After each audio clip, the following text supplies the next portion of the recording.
Shalom, selamat pagi Bapak Ibu Saudara yang dikasihi Tuhan. Kita bertemu kembali dalam acara Renungan Pagi Spiritual Life.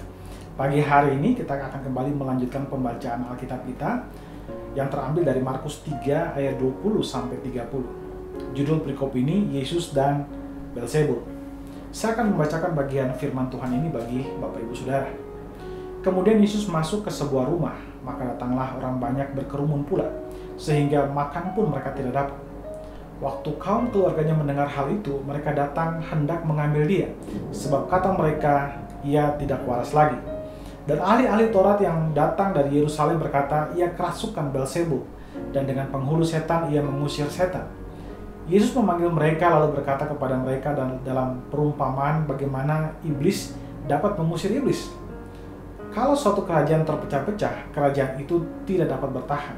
Dan jika suatu rumah tangga terpecah-pecah, rumah tangga itu tidak dapat bertahan. Demikianlah juga kalau iblis berontak melawan dirinya sendiri. Dan kalau ia terbagi-bagi, ia tidak dapat bertahan, melainkan sudahlah tiba kesudahannya.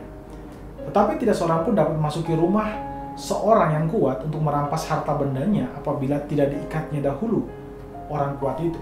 Sesudah itu barulah dapat ia merampok rumah itu.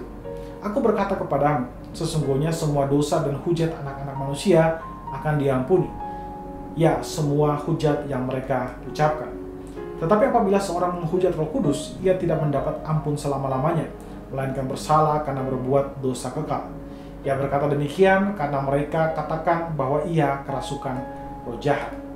Saudara dikasihi Tuhan, di dalam ayat yang baru saja kita baca dijelaskan bahwa suatu ketika Yesus pergi ke sebuah rumah, termasuk ke dalam sebuah rumah. Beberapa penafsir melihat bahwa rumah yang dimaksud adalah rumah dari Petrus dan Andreas yang tercatat dalam Markus 1 ayat 29. Nah, saudara, kemudian banyak orang menghampiri Kristus.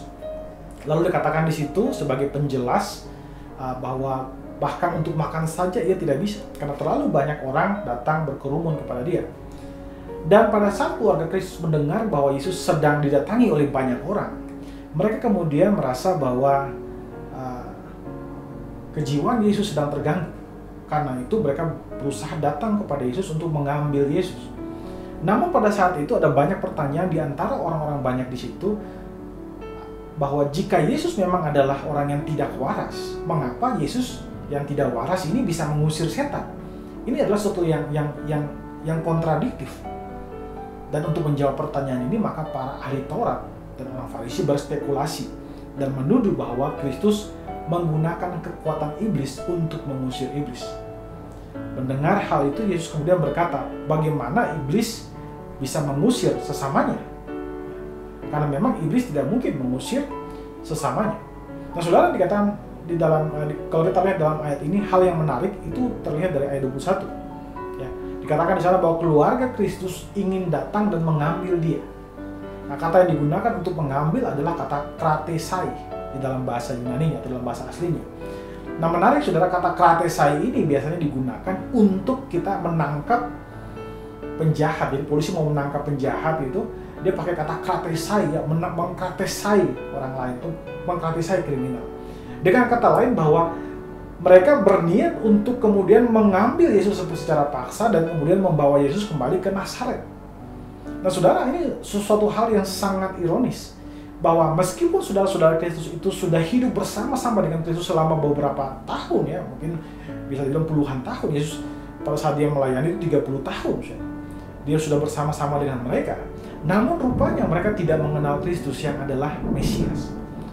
Dan saudara, hal ini pun bisa terjadi kepada kita. Mungkin karena terlalu seringnya kita mendengarkan khotbah atau mengikuti ibadah, sampai-sampai kita tidak bisa lagi merasakan kehadiran Tuhan. Kita tidak bisa lagi menjumpai Tuhan. Kita bahkan tidak bisa lagi mengenali Tuhan.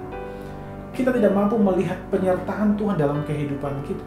Karena bagi kita semuanya terlalu biasa-biasa saja.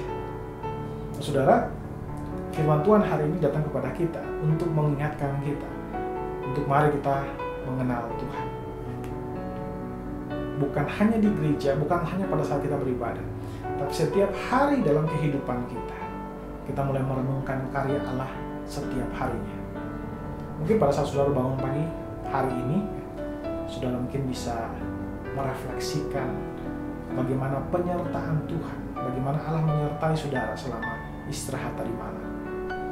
Pagi ini saudara bisa bangun dengan tubuh yang segar, itu karena anugerah Tuhan dianugerahkan kepada saudara.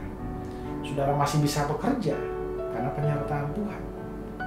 Dan karena itu saudara, marilah belajar untuk melihat kehadiran Tuhan dalam setiap aktivitas yang kita lakukan dan waktu-waktu yang saudara gunakan. Mari saudara, kita mengambil waktu sejenak untuk merenungkan firman Tuhan yang baru saja kita dengar. Saudara, apakah saudara masih bisa merasakan kehadiran Tuhan dalam hidup saudara saat ini? Saudara, mari mengambil waktu sejenak untuk mendoakan hal tersebut. Berdoalah agar Tuhan memberikan saudara kemampuan dan kepekaan untuk dapat merasakan kehadirannya dalam hidup saudara.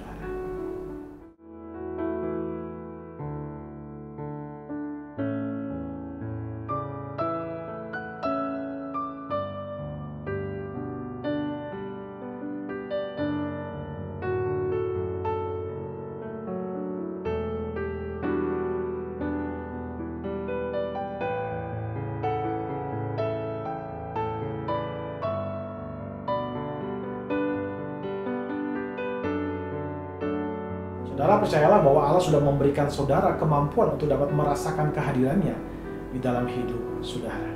Mari kita tundukkan kepala, kita berdoa. Ya Tuhan Allah Bapa kami bersyukur buat anugerah dan kasih-Mu bagi kami. Terima kasih jika Engkau memberikan kepada kami anugerah-Mu Tuhan, sehingga kami boleh merasakan kasih-Mu Tuhan, penyertaan-Mu selama ini Tuhan Yesus. Ajar kami terus Tuhan, supaya kami bisa melihat Engkau di dalam semua kehidupan kami. Terima kasih Bapa, terima kasih Tuhan Yesus. Kami serahkan kehidupan kami seluruhnya ke dalam tangan-Mu Tuhan. Biar semua yang kami kerjakan hari ini itu menyenangkan hati-Mu saja.